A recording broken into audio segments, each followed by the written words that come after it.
Hello guys, today I was sent a game called Spirit of the Sky by the developer. It's currently early access, as you may have guessed by this coming soon tag. The wolves are loose has interesting implications. This game, let's dive into it so I can talk while I play. This game, actually, with the opening cutscene, and then I shall talk about the game. How about that? It is time for you to depart. This storm has raged for far too long. It destroys our crops and our homes. It kills our people. Journey to the ancient shrine and light the divine stones.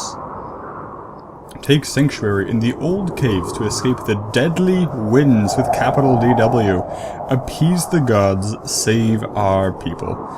You're not the boss of me. But he is the boss of me, so we head off to appease the gods. So, this game is, how do I describe it? It's a Zen-like game in that the main point of the game is to experience the game. Like, there's not a lot of actions that you take per se. There's a lot of walking. It's very heavy on the atmosphere. So, yes, we follow the flags. I believe it's randomly generated because I have never beaten this game. I don't know how to beat it. I think there's 4 shrines to light. My maximum shrines lit is 3 before I succumb to the winds. It's very easy to get lost. As you can see, I'm kind of walking. You can tell I'm making progress because there's a slight trail behind me. But, so yeah, it's Zen-like in that if I'm not talking during it, you know, I'm just like, oh man, this is really harsh. I'm just walking through the storm. It's pretty rough. But it's not Zen-like in the sense that I typically associate, kind of like calmness, maybe some introspection with Zen games, and this certainly has some introspection to it, but I definitely wouldn't say this game makes me feel calm. Because there's this constant pressure to find things, to, like, basically, I believe, the way I believe this game works is there's a timer, and as the longer time goes on, the worse the weather will get. Going in caves will reset or set back this timer, and I'm trying to light those shrines. I just lit one, as you can see, so there's that constant pressure to progress. And so right now, when I'm walking with no landmarks, I'm just freaking out. Okay, I went in a circle. It's hard to tell things. So that's stressful, and I mean, it's not like the most it's not as stressful as Papers, Please, but it's not relaxing in the way I normally think of as a Zen game. So this game kind of straddles a couple different genres in that sense. It's a little bit like Pathways. I can't even imagine what the cuss it would be like if there were wolves chasing me right now. I don't know what this is for. This is a starting area. I assume something activates if I light all 4 shrines. Assuming there's 4 shrines. I don't even know. I've only ever seen 3, like I said. So yeah, that's that. Fairly confident on the random generation side. Flags, generally, if you see a flag, that probably means you're near a shrine or a cave.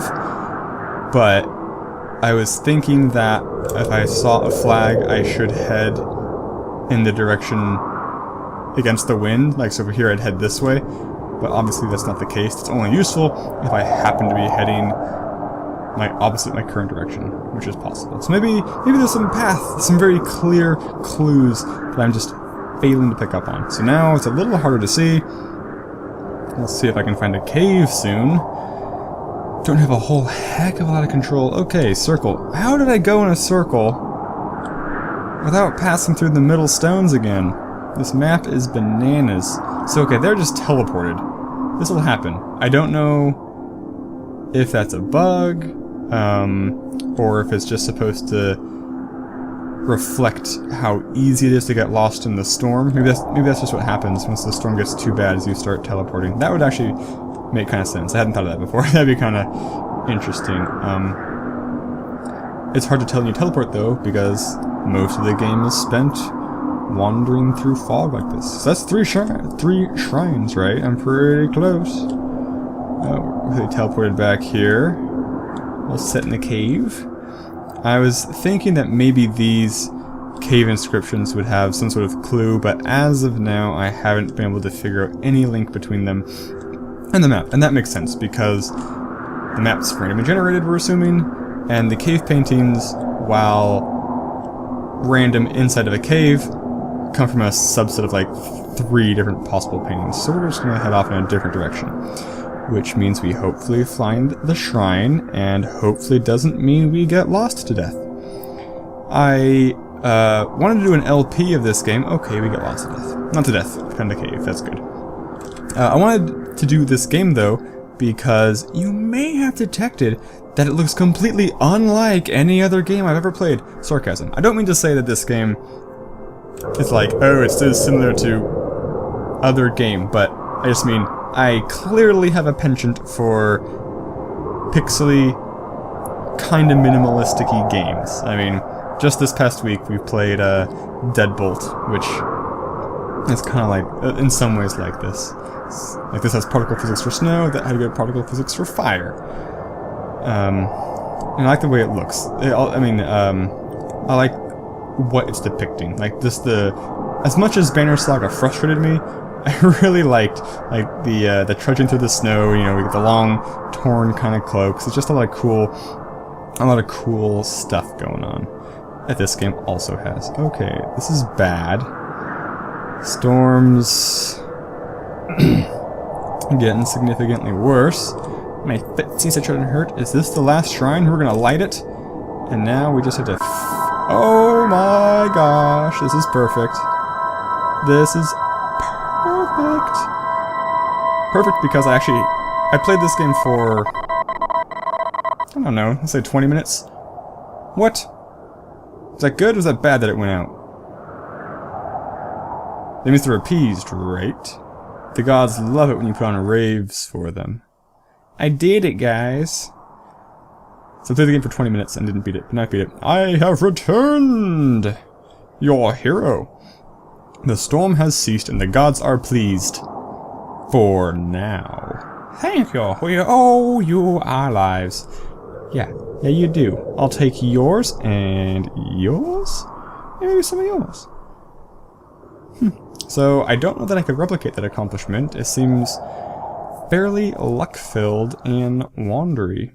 But anyway, that was Spirit of the Sky. Definitely has that cool runic look that I like, obviously from my own kind of channel, my earlier channel art, and like Secrets of Raidicon and that sort of stuff. So this game will be cool.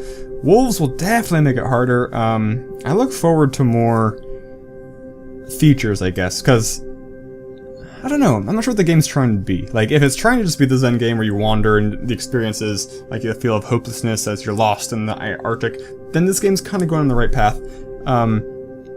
I wouldn't mind making it less random wandering though, because quite frankly, wandering in itself, I don't find particularly fun.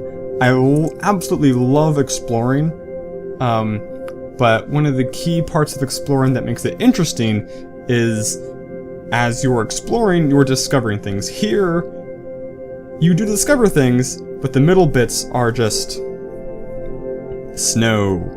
So maybe when there's wolves, you're freaking out. Like that, like there's a couple points in this game when I was playing earlier where I'd just been staring at snow for so long, I'd see little things on the borders of the screen, and I'm like, oh, is it a shrine? And I'd go back and look, and it's just, you know, my eyes playing tricks on me. So that was a kind of a neat artifact of the game that I don't know if I'm just going crazy or if the game has some sort of false hope kind of thing, because that would be cool too. So this game has a great start, great direction. I look forward to seeing more. Thank you guys so much for watching, and I'll see you in the next video. Goodbye.